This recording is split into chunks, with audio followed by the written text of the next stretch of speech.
agree that you never harassed me. CEO of Africa Integras, Andrea Pisciconi, makes a sharp U-turn on her earlier sexual harassment claims against the Vice Chancellor of the University of Ghana. I agree that you never harassed me, nor did I ever say as much. Surely, you are aware of the difference of headlines and the article's substance. Of course, I requested that we meet alone to discuss the project at least once.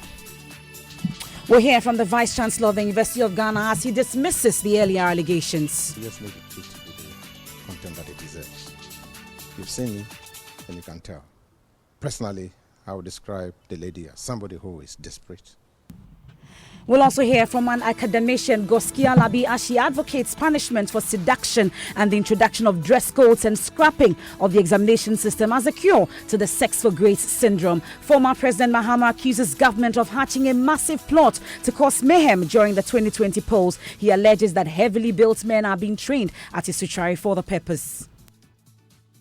Is that especially one party is training. It is possible that some sinister force is preparing to wreak violence during the election. President Akufo-Addo condemns what he describes as over-politicization of everything in the country, warning the practice is giving politicians a bad name. Everybody thought that the state... We cannot afford to play politics with everything in this country. The incessant politicization of all issues does no credit to Ghanaian politics. When Zipline is called to supply blood product, it does not ask if the recipient is an NPP or NDC member. And in business, the economist Professor Godfrey Bobkin wants government to be aggressive on revenue mobilization to deal with threats to the economy. And later in sports, we'll tell you about Fred Papo's 5 hours as he launches his manifesto ahead of the Ghana Football Association's presidential elections. And later in the bulletin, former First Lady Nana Akufo-Addo Agyeman Rawlings reviews she never received financial support from the state for her 31st December Women's Movement activities during the reign of her husband and regrets she never spoke about it. Everybody thought that the state was giving me money. I didn't get any money from the state at all. We have all that and more here on Newsnight. And you may want to join us with your thoughts and comments via WhatsApp on 0244 340 437.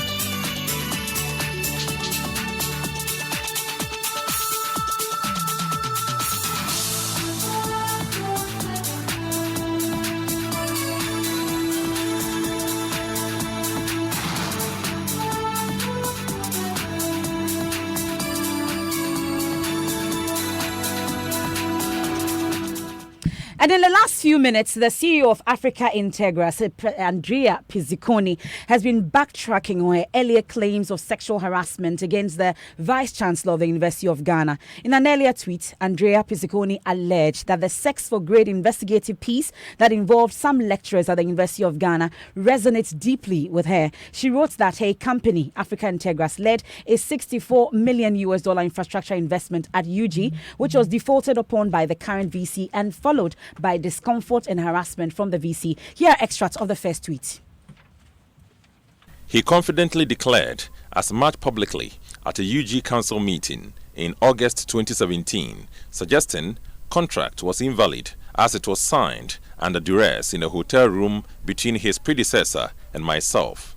Nothing could have been further from the truth, and in fact, of all my dealings at UG and in Ghana, it was this VC who made me most uncomfortable when he repeatedly declined to work with me to save the project, but instead said that I was, quote, far too pretty to worry my little head about the project, while declaring, turn around, everyone, I want to give her a proper hug.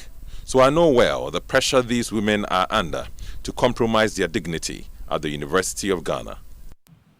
Well, that position has changed in the last few minutes. Andrea Pisciconi, in the latest tweet, has backtracked on the earlier claims of sexual harassment against the Vice Chancellor. My colleague Maxwell Agbagba has been following that and joins us in studio. What does it say exactly?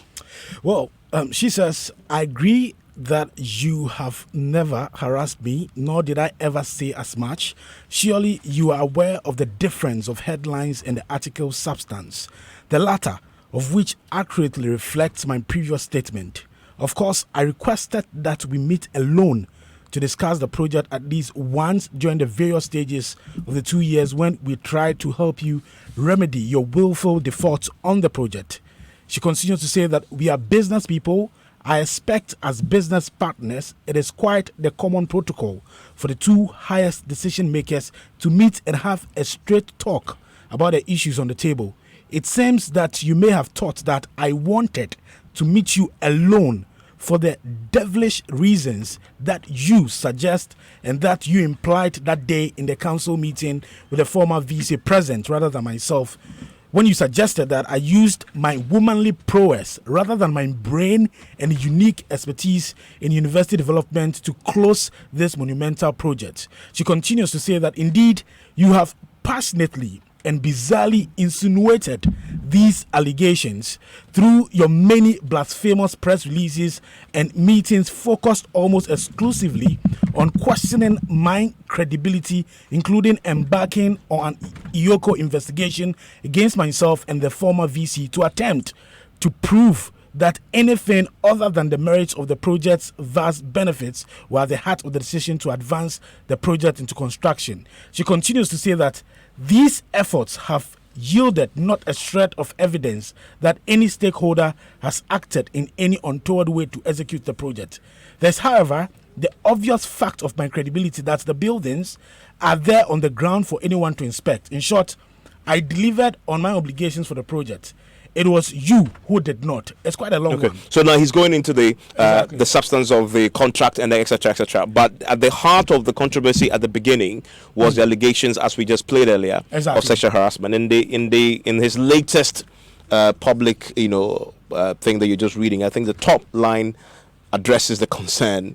I agree that you never harassed me. We'll be hearing from the Vice Chancellor shortly on the previous allegations. But Andrea Pizziconi herself joins us on the line, a privilege. So we're grateful for your time here on Newsnight, Madam. Well, we would like for you to reconcile for us your first tweet and the second tweet. What exactly happened? Well, I think very clearly, I'm not backtracking on any said in my first tweet that he ever harassed me. What I said in my first tweet is what you read. It was somebody else line that used the word harassment. And I think it's quite important when you're dealing with delicate stories that women use their words. I never used that word, and in fact, he definitely never did harass me. What he did instead was insinuate something much deeper in some ways, which is this idea I only could have gotten the project closed by using something other than my brain and my expertise. How then did you take these insinuations that you talk about in your first tweet? Well, how did I take them? I've been quiet for years, and the reason why I've been quiet is because, pragmatically speaking, the highest priority is that the students get the benefit of that infrastructure. And I've never wanted to be a flag bearer or a rebel rouser for a cause per se if it got in the way of, in essence, winning the greater good, which is getting access can be expanded for those who need it. However, in light of the Sex for Grades scandal that came out, and it was something that we had been looking at for the last year, because one of the things that I realized is that in my own experience, I could draw the dots where I could be, despite a credibility that was quite self-evident. And what obsessed with me, he had all of these, he had a convocation of 500 people, there was a PowerPoint about me, they did this investigation. Move on. The project was settled. There was a judgment, there was a settled affair, and yet it kept going. And so why was there? And it started to beg the question of this deeper issue. And a deeper issue. What will be the deeper issue? Because you've mentioned that he was actually obsessed with you. What gave you that impression? What gave me the... Say again? What gave you the impression that the Vice Chancellor was obsessed with you? Because in your earlier tweet, you actually linked your experience to the Sex for Grade investigative piece that was put together by the BBC. What's the linkage then if you say you were not harassed by the Vice Chancellor? Then how do you link it to the Sex for Grades investigative piece? You've all been carrying on this story for years. how many press releases have alleged that my credibility is questionable. I think you've all covered the story for years. Different attacks on me by the Vice Chancellor, for which I've never said anything. In fact, I've never once called out anything about my whatever. To leave options open for, stakeholders. So it's all very self-evident that are made. I mean, I think back in July, he held a meeting at the university, 100 people of staff. They brought lawyers from London. They couldn't record the meeting, and they went into literally a power to disparage me and defame me. And it's kind of strange. And throughout that time, Hello, Andrea. We seem to be losing you along the line. I have... Say again? Yeah, I would wish that you reposition yourself. I was losing you along the line. But let's fast forward. I would want you to put in one sentence or so what exactly you're accusing the Vice Chancellor of. Oh, in terms of... I'm not accusing anything. I'm making clear statements of fact of what the statements that I made, the comments that he made to me. They simply happened. The comments that were made in the council meeting that were relayed to me by the former VC, those are just they happened in front of many people. So what was, and the EOCO investigation, these are all statements of fact. These are things that happened. So these things, conclusion, have others, and when you are in the stakeholder, you're used to a certain respectful engagement. In this case, things were a little stranger because there was a refusal to engage. There was a refusal to treat with respect my credibility, despite the fact that, as you read in your statement, the building. And when that led to him saying, one, you're far too pretty to worry your little head about the project. I mean, that's a very strange statement for somebody to make in the midst of a high-stakes about how to salvage a project where the university stands billions of dollars.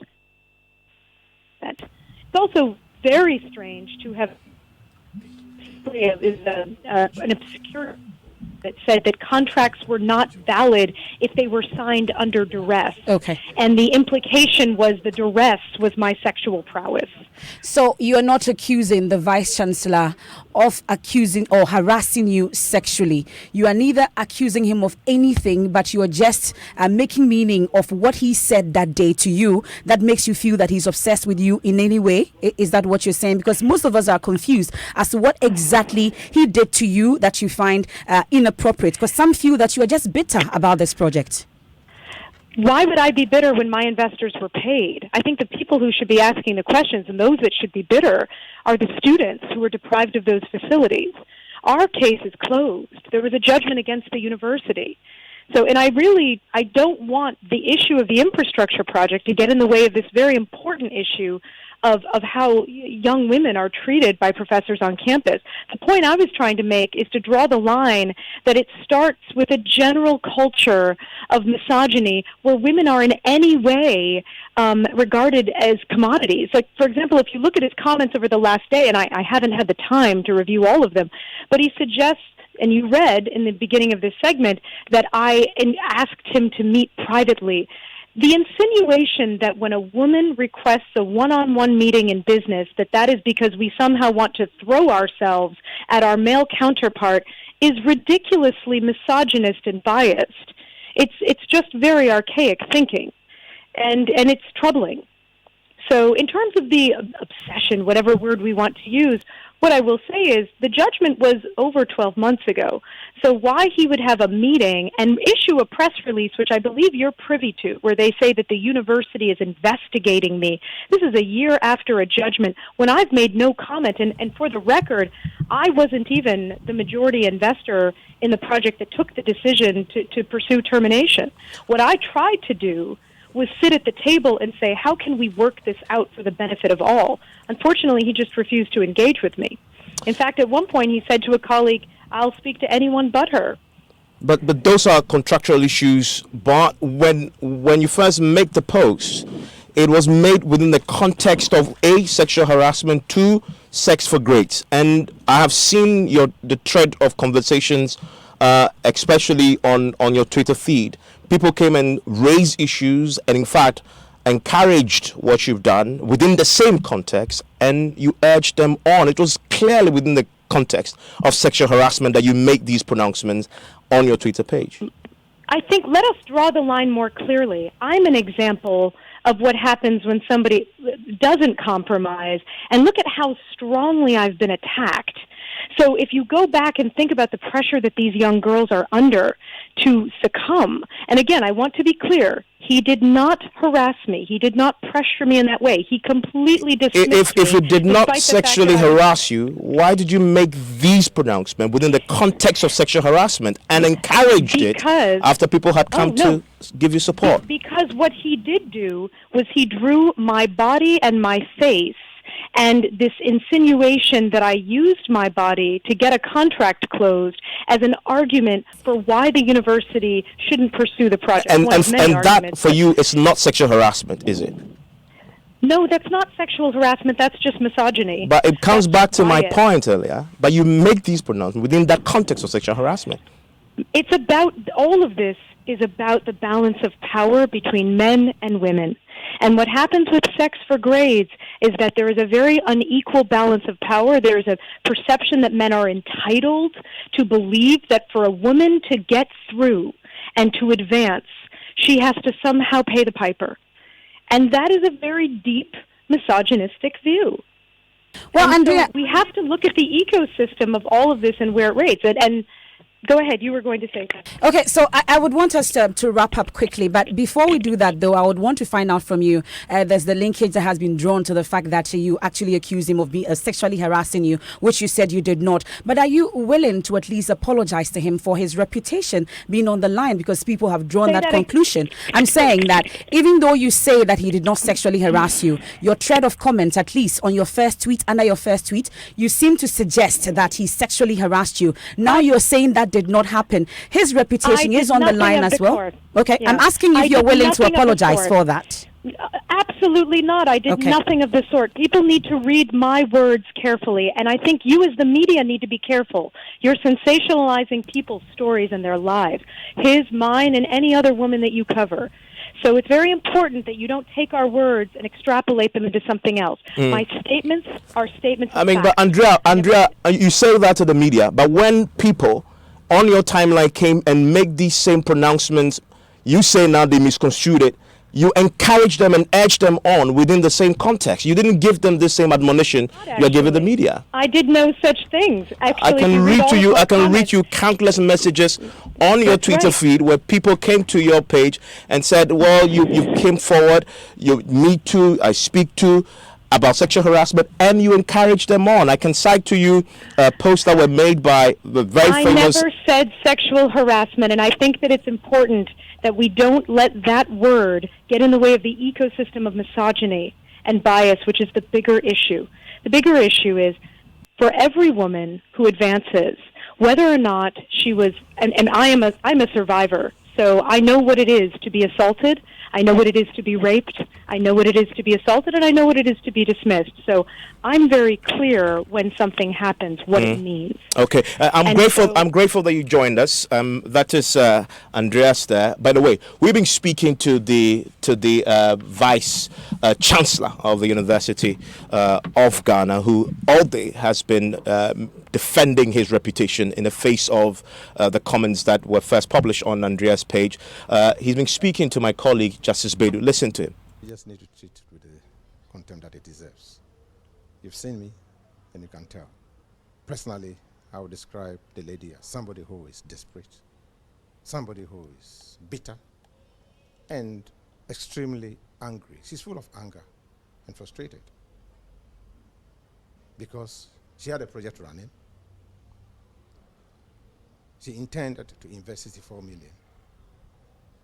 And then the investor was going to pay out of that when completed, 25 million every year for the next 25 years.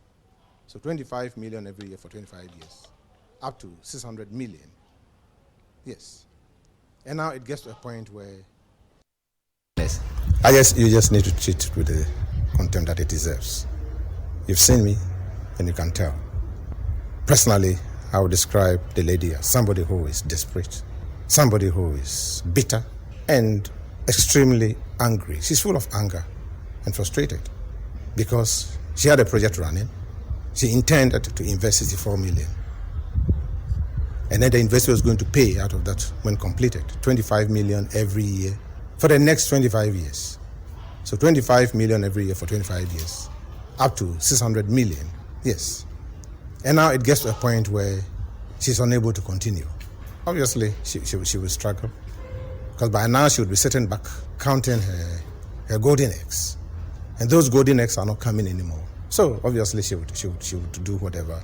So I personally, I'm not too surprised at what she's doing.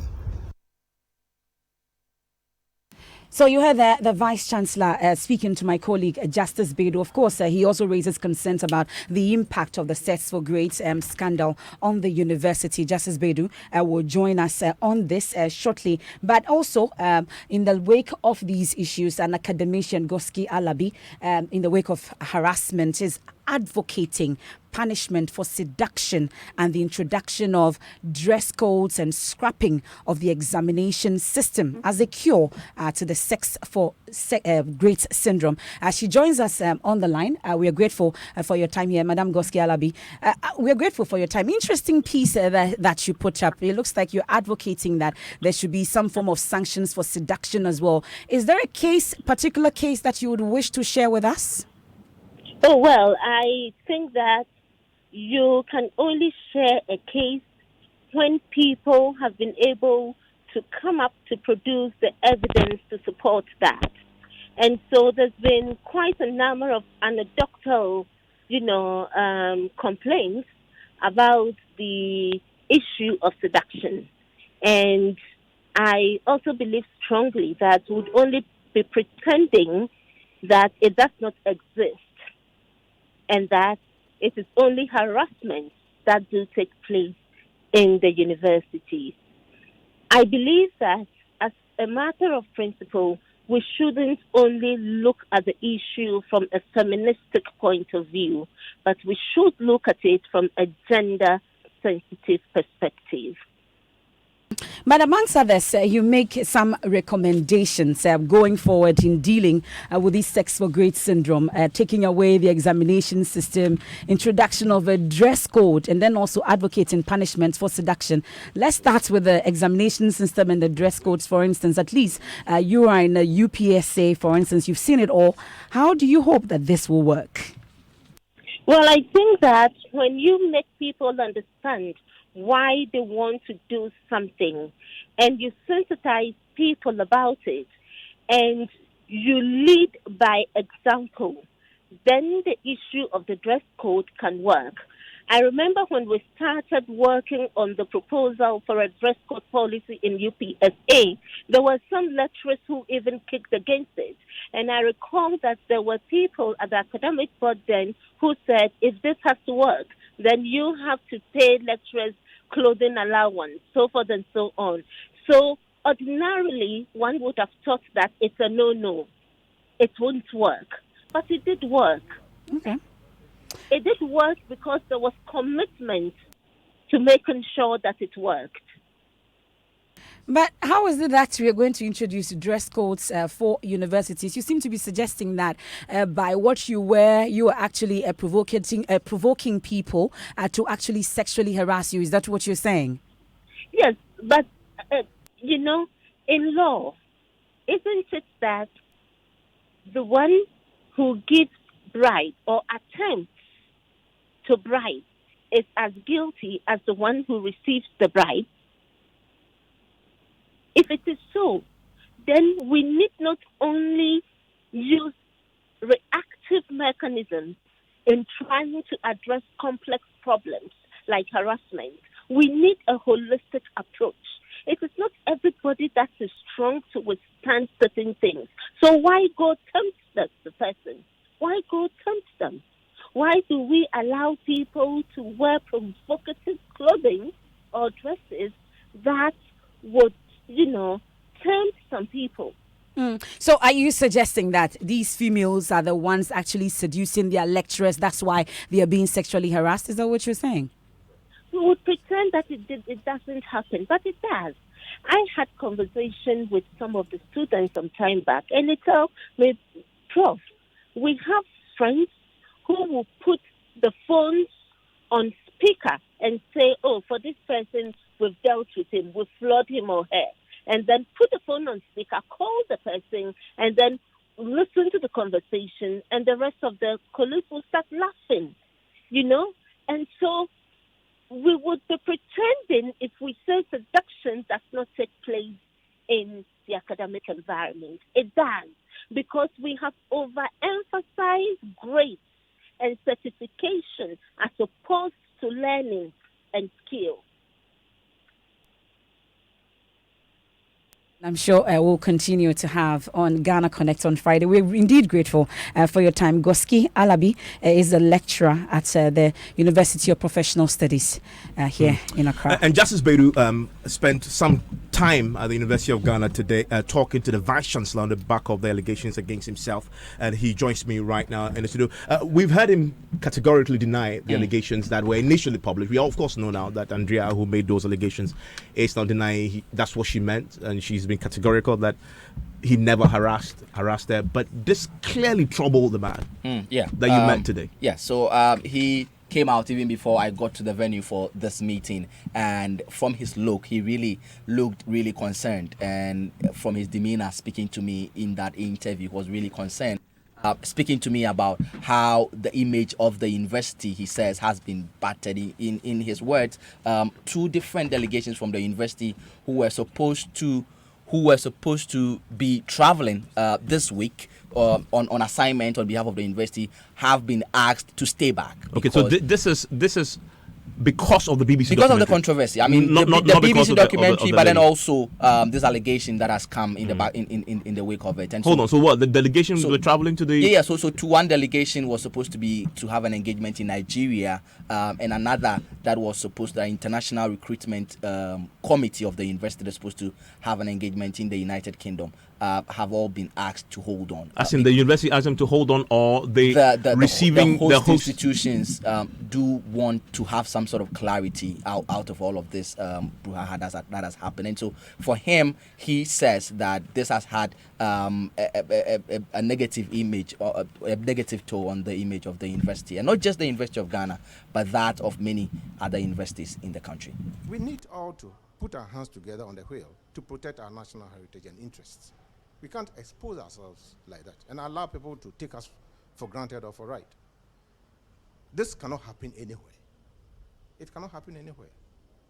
So yes, she has accused me. I'm not aware of anything that she has said. And I can't be accused. I know myself and I know who I serve as my God. As a true Presbyterian. No. How can I do that? Knowing that I have sworn an oath to be in office and to protect and defend the university. So when somebody is scheming, you people should immediately be aware of the schemes. Yes, and draw the lines. And I will insist that I will continue to maintain the integrity, to work with honesty and truth, to protect the University of Ghana and to protect this nation. Because I want the university to be a model of development for this nation. So if you can't do it there, we give them the training. When you go out, you can't do it. So if you can't steal money there, when you go out, we don't expect you to steal money. We are committed to doing that. And that is the new wind that is blowing through the university. People will feel uncomfortable. And I know as a leader, I stand at a risk of bringing in such a change. Yes, and I anticipate that people will struggle and struggle and struggle. But I know with my God, I'll remain victorious. Thank you very much. And Justice, on the subject of the accusation against himself, he gives you some context as to the scenarios in which he met this leading question we just spoke to Andrea, and how he believes it's possibly impossible to make those pronouncements he's alleged to have made.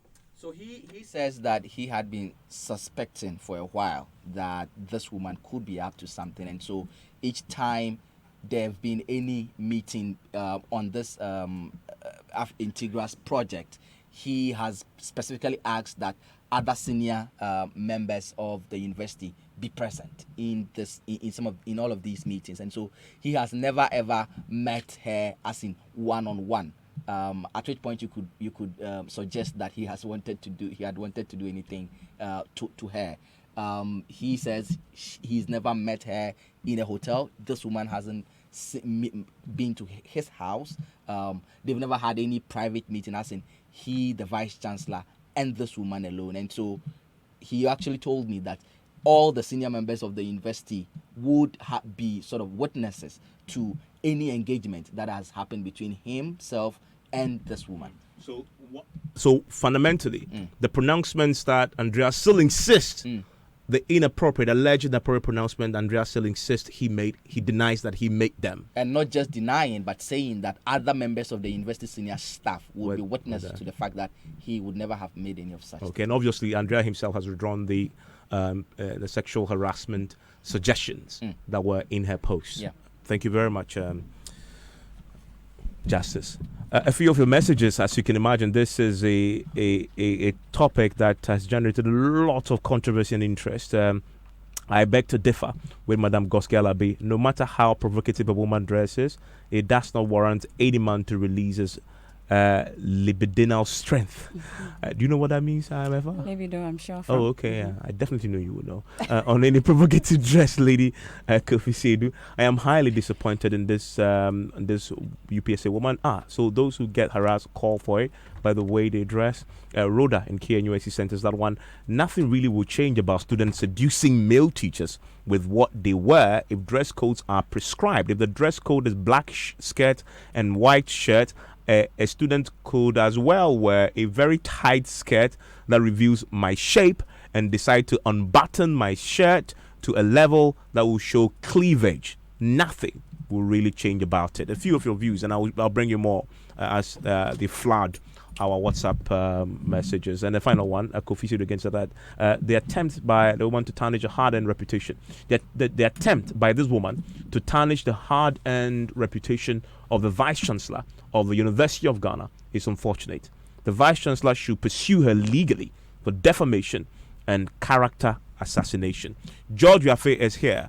George, these are really tough times. You know, some people talked about Me Too movement, coming up in Ghana and all the rest. Yeah. You know, but there was a research, I'm yet to get where it came from. We talked about the fact that for those who have raped certain people, they are people that are close to them, so they are not strangers. So somebody will rape you because your brother's friend, your sister, your always cousin somebody close. is not a stranger who just met you on the street. So that person has thought about that for quite a long time, and to look at even your weaknesses and where you go and when you spend your night. So the analogy that if somebody wears a short skirt is going to attract you, the data doesn't support that. Well, people who are close to you. It's a controversial subject, but these certainly are interesting times. And so we'll still get to delve into these matters as the university continue with its own investigations into the alleged sex for grade scandal. What do you have in the headlines, business? Well, Evans, coming up in business, economist Professor Godfrey Bobkin warns government to be aggressive on revenue mobilization to deal with threats to the economy. And some insurers blame the low penetration rate to what they are calling high unemployment in the country. The business news on Newsnight is brought to you by MTN Business. Welcome to the new world of business. Kingdom Books and Stationery, your number one stop shop for all your office essentials. And First National Bank, we are the bank that understands your business. First National Bank, how can we help you? It's been a year of God's continuous goodness, peace, and abundance blessings. Come, let's say thank you together at this year's MTN Stands in Worship as we are led into God's presence by Selena Boateng, Kwesi Oteng, Sissy Chum, Joe Metto, Eldo Mriku, Akese Brimpong, Koda, Diana Hamilton, and from Nigeria, Prosper Ochimana, the Akuame Hitmaker, happening on Saturday, 2nd of November at the Fantasy Dome, Trade Fair, La, 4 p.m. sharp. Dial star 713 star 6 hash to purchase your tickets at 20 Ghana Cedis and 50 Ghana Cedis. All proceeds will be donated to charity. So, join us say thank you to God for his goodness. And to set your favorite artist song as your caller tune, just dial star 1355 hash to download at only 26 pesos for 60 days.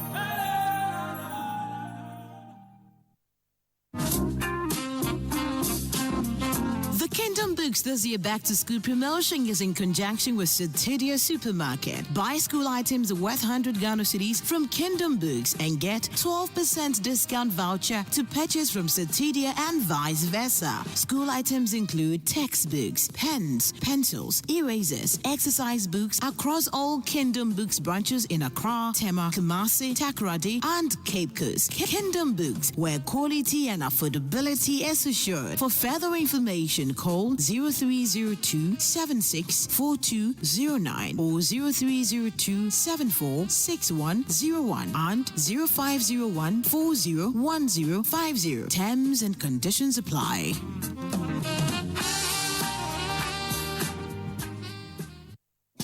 Let's go. The 4th edition of the Joy Prime Within Ghana Fair comes up from Thursday 31st October to Sunday the 3rd of November 2019 at the Junction Mall Nungwa Barrier from 8 a.m. to 8 p.m. each day. This year's fair is under the theme Branded Ghana for Global Export. To book for stalls and further enquiries, please contact 0556 304521 or 0540 106466. The 4th edition of the Joy Prime Within Ghana Fair is proudly sponsored by EcoBank, the Pan-African Bank, and GTP Timeless.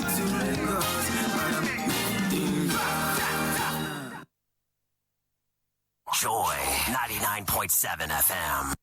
Welcome back to Business on Newsnight. Now, government needs to be aggressive on its revenue mobilization drive to help deal with any threats to the stability of the economy. Now, that's the advice coming from economist Professor Godfrey Bobkin. Now, his call is coming at a time that the IMF is warning that revenue shortfalls and rising public debt is a major challenge to the economy fast-tracking in terms of its stability. He argues that the situation calls for some tough measures to deal with the situation.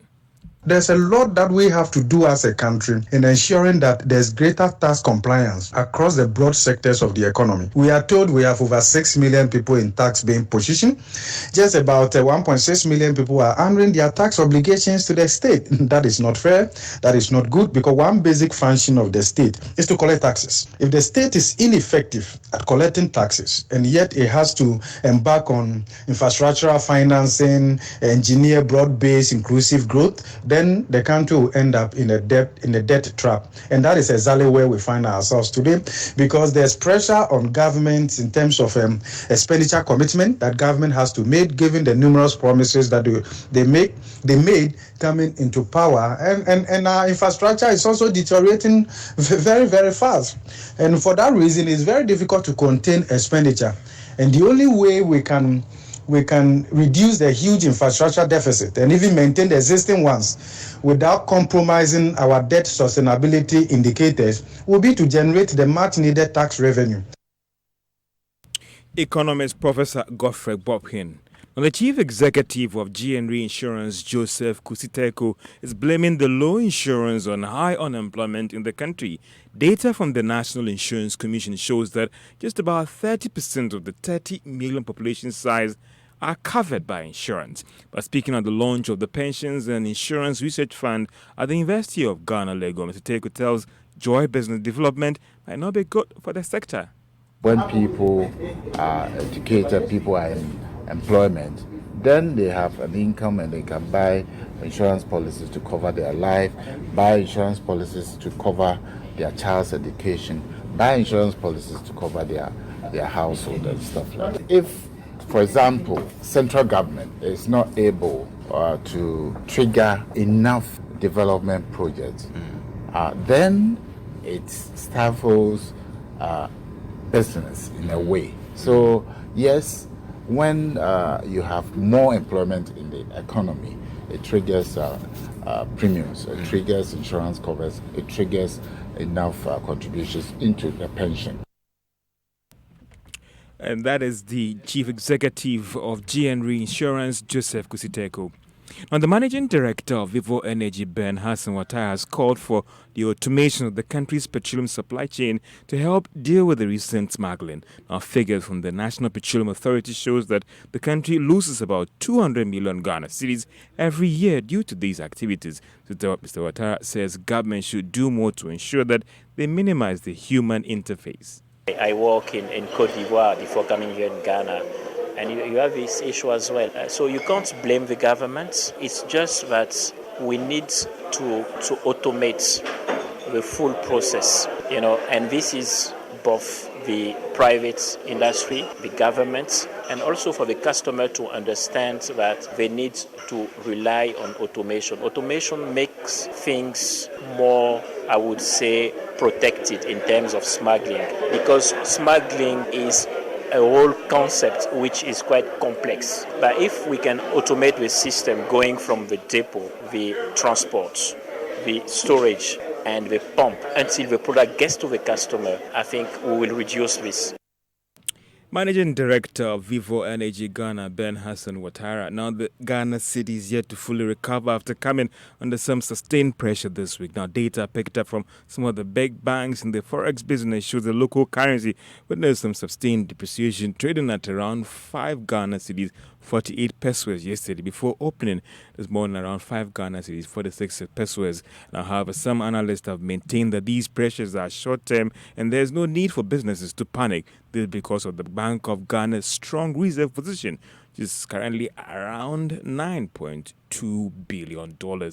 And that's all for Business on Newsnight. Thanks, George. Thank you very much. Now, former President John Mahama is alleging that government is plotting to wreak havoc and create confusion during the 2020 polls. Mr. Mahama cited a letter in which the Upper West Regional Security Council requested NPP regional chairman to submit names of persons to be trained for the next year's elections. Well, the NDC's flag bearer says the party subsequently followed up on the letter and discovered that indeed government is training thugs at Asuchari for the election, a situation described as worrying. He fears their action could destabilize the peace of the country. Mr. Mahama made these allegations when he met with the Ghana Journalists Association president, Afomoni, as part of the courtesy calls they've been paying on some identifiable groups. If you lose an election and you believe that it was free and fair, you don't have any cause to cause confusion. But if you think that you were cheated, then sometimes emotions can run high. We remember what happened in Ayawaso West Wuogon. I pray that God forbids that nothing like that ever happens again. But the issue of vigilantes, that especially one party is training. I remember at the time of Ayawaso West Wuogon, there was a letter that came out, asking some party executives to bring able-bodied people to be trained, as security for that party during elections. Since then, we have evidence that those people are being sent to Asuchari and trained in batches over and over again, in all kinds of combat techniques and other things. It's a worry that Ayawaso West Wuogon will not repeat on a larger scale than it did. This was just a by-election, but the way things are going and with what we are hearing, it is possible that, some sinister force is preparing to wreak violence during the elections. And so we think that is something that you must continue to look at. And that's John Dramani Mahama there. The former president also accused the National Commission Authority, the National Communications Authority, of shutting down pro-opposition media houses. We fought to open the media space so that our people can express themselves freely. There has occurred under this government a situation where the law is deliberately used to shut down dissenting stations. And it is unfortunate. I mean, if you look at the pattern of the stations that have been closed using the law, they are all pro-NDC stations. And I think it's a very bad precedent, because I pray that it doesn't happen in future, that the shoe is reversed and some other government comes and shuts down stations that are pro-opposition. And I believe that GJA cannot but condemn this, in the highest terms. The law is just being used. I mean, the stations have appealed to the electronic tribunal. Somehow they've managed to get the judge to resign. Government has refused to appoint a new judge to adjudicate the case deliberately, just so that they can keep the stations closed. It's totally unacceptable. But I just want to caution the NCA, the way they are going, the way technology is going, a time will come when you don't need the NCA, you don't need a frequency. And they're going to force stations to bypass the NCA, because if I don't use a frequency, I don't need you to give me a frequency to broadcast. And that technology is coming. You just need the digital DTT platform, and you put your station on, and it will go. And so they need to be careful how they, use the law to oppress dissenting voices. You heard the former President Mahama. Let's stay a while longer on the political front, because the President, Akufo-Addo, is on a tour in the Ashanti region. It's the second day, and amongst others, he's condemned what he describes as the over-politicization of every initiative in the country. He warns the practice is discrediting politicians and further giving the profession a bad name. Well, the President, who is on the day 2 of his Ashanti regional tour, commissioned the Zipline Distribution Center at Mampong. The facility has been set up to deliver blood using drones and other essential health, supplies to health facilities. The drone service has been of great help in managing medical cases at the various facilities. Apart from the example given by the General Manager of Zipline and the Director General of the Ghana Health Service, I've also heard about the case of one Charles Kofi, a 44-year-old driver in the eastern region, for example, who was saved by the supply of emergency blood products after he suffered severe bleeding during an operation. This is the kind of impact we're talking about. We've also heard very positive stories from health practitioners of the various health facilities benefiting from this project. These testimonies point to one thing: we cannot afford to play politics with everything in this country. The incessant politicization of all issues does no credit to Ghanaian politics. When Zipline is called to supply blood products during emergency situations, it does not ask if the recipient is an MPP or NDC member before doing so. Health, like several other aspects of our national life, knows no party colors. Now, the first drone medical delivery center set up at Suhum in the eastern region this year has so far delivered over 1,000 essential medicines and blood to healthcare centers. President Akufo-Addo praised the initiative and pledged government total support for the project, insisting that government is only paying for the delivery costs. Zipline is mandated to build 4 distribution centers across the country. This facility in Impanya in Ashanti Mampong is the second one. I've been assured the construction of the third site has already started and should be completed by end of November. I want to urge Zipline to make the remaining sites operational as soon as possible so that many more health facilities benefit from this service. The application of technology in all aspects of our national life is the inescapable path for our rapid development. And my government is determined to travel down that path for the benefit of our progress and prosperity. Let me reiterate, for the avoidance of doubt, the government is not buying the drones, neither are we paying for the infrastructure costs of the project. As per our contract with Zipline, they procure all the drones required, build the infrastructure, and government pays for the cost of delivery of the medical products from the support government receives from corporate Ghana. Well, that's the president there. We can, before he left for this tour, one of the main concerns that had come up was the bad nature of the roads there. Well, as we can report, he's just about or has already cut short for a major road in Mampontin. And my colleague Naya Ojima is with him. Now he cut the short for this road. How are people reacting to this? The people here at Mampontin are very excited at the gesture of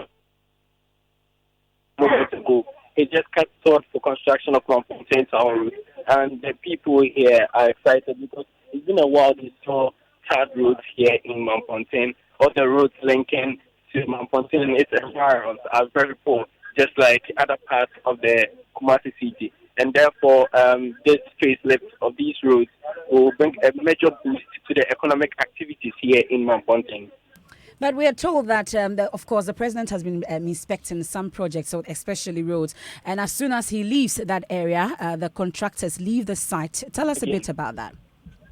MFA, can you take the question again? I'm saying that we're told that during this tour of the president in the Ashanti region, once he inspects his site, the contractors are on site pretending that everything is fine and working. And just when he leaves that site, they leave the site as well.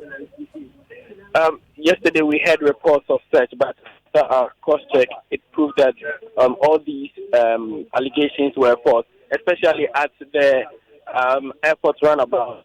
There were some concerns that the people are leaving, but our checks later on the day showed that they were still there and they were working, except that the vehicles that the people saw on the Bosomchi roads were two, and after the president left, there were concerns that some were leaving, but as of now, we cannot independently verify that all these vehicles have left the place. But what we are hearing is that most of these contractors that we saw yesterday are on, but the number of equipment that we saw on their site yesterday are not the same there after the president left. Sir Lava Firm Senanaya Ojima following the president on his tour in the Ashanti region. So listen to News Night on Joy 99.7 FM. Hans Mensah Ando has sports and he is here with the details. Hans? Evans Mensah, on a rather tragic note, IBF and WBC welterweight champion Errol Spence Jr., news coming in this morning that he had been involved in a very serious accident and is in critical condition as we speak. We'll be getting more on that particular one. But on the Ghana Football Association presidential elections, Fred Papo is one of the candidates and he's launched his manifesto today. Now, his campaign is predicated on what he calls the 5 R's: redeeming, reviving, restoring, recovering, and repairing Ghana football. And you're smiling, Evans. It sounds like a title for a crusade. It sounds like a title for a crusade. What MFR likes, a lot of redeeming, reviving, 5-day fasting and prayer, restoring, redeeming, recovering, repairing Ghana football. Exactly, it's like a crusade. I mean, you have to look at the state of Ghana football. MFR, you designed these topics for the church. Can you see me? I thought I was invincible. Right, so my colleague Gary Al-Smith was at the lunch and he joins me on the phone lines. Hello, Gary. Hi, Hans. Right, so the 5 R's. He's talked about redeeming, reviving, restoring, recovering, repairing Ghana football. What else did he say? Well, essentially, I mean, having attended the launches of the manifestos of 2 candidates at least, George Afriyie and Kezo Kweku, they have very similar ideas to ensure that, things like corruption are a thing of the past, bridging the gap between the corporate world and Ghana football, making sure that the image of Ghana football among right-thinking members of society is rehabilitated, the usual stuff. In terms of novel ideas, something I can point to is the fact that he played with the idea of involving the military, in keeping order at some of the grounds as a way of ensuring discipline is there. He also mentioned that probably referees could be given a bit of a crash course with the military in order to help with the rehabilitation of their image as arbiters of the game. And essentially these are some of the things that he mentioned in his campaign launch. It was a very orderly event, as we've come to expect from Fred Papo and things involving him. Very auspicious people. We had Professor Goski Alabi being the chairperson of the event. Nanaba Namwa was the MC as well, and it was done at the. For me, it was the very first time I was at the new AMA Auditorium, a 500-seater capacity venue. Really good, really spacious, and everything was on point, Hans.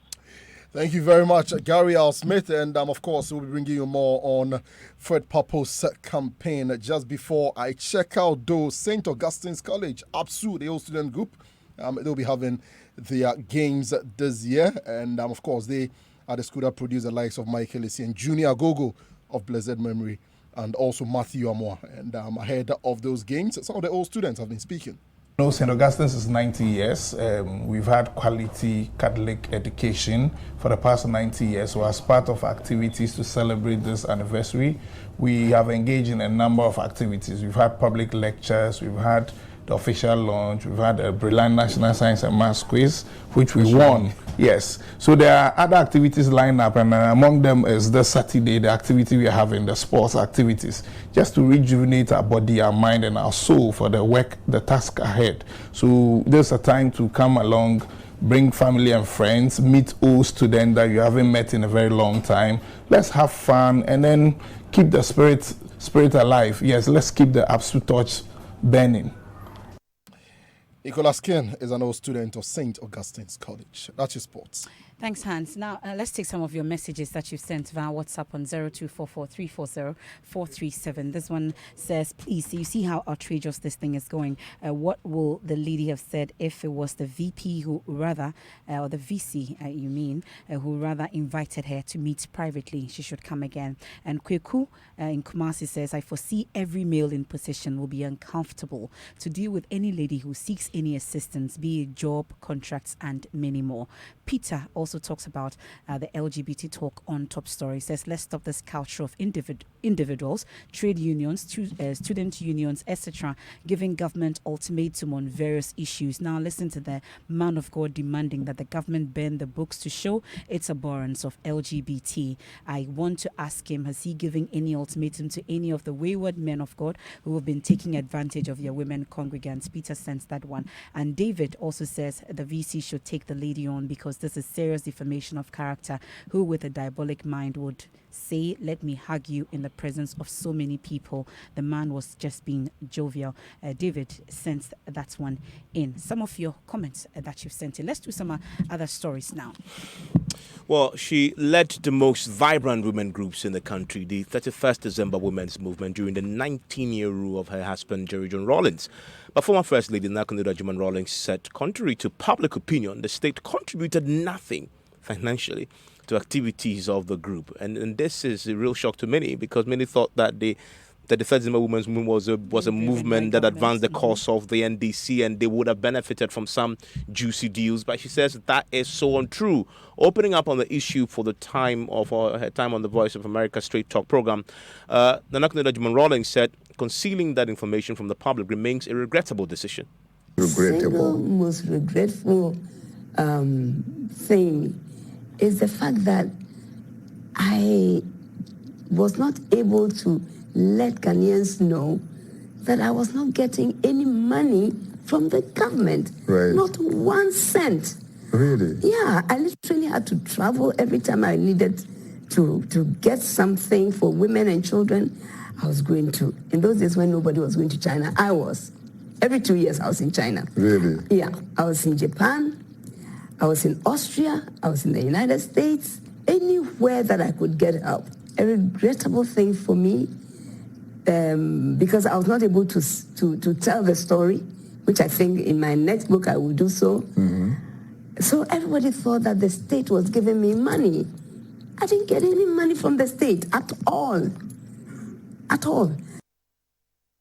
Former First Lady Nana Kunedu Dajuman Rawlings. Time for Breast Cancer Minute. Breast Cancer Minute, as we continue with the series on getting you to be abreast and aware of the dangers of breast cancer.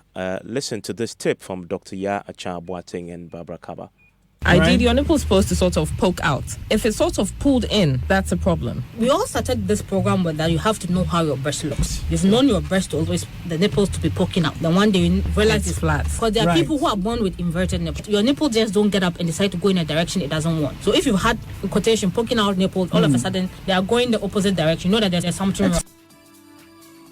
And that is, I guess, the most important thing I've learned so far on this breast cancer thing. The direction of your nipple can give you an indication of something going wrong in your breast as far as breast cancer is concerned. And that is so important. You might joke with it, but it's so important. The direction of your nipple. It's called nipple retraction. And it's linked to the disease. I've heard you. Okay. But there's a breast cancer screening tomorrow. Okay. At the multimedia. Men can screen too. Men can screen too. Of course, we are definitely screening you. And they've been speaking on the Ultimate Health Show. I'm sure there will be more during the Breast Cancer Awareness Month. It's on Sundays at 2 p.m. You want to stay tuned in for that. And that's it for this evening's edition of Newsnight. I am Meme Fapao. And my name is Evans Mensa. Enjoy the rest of your evening.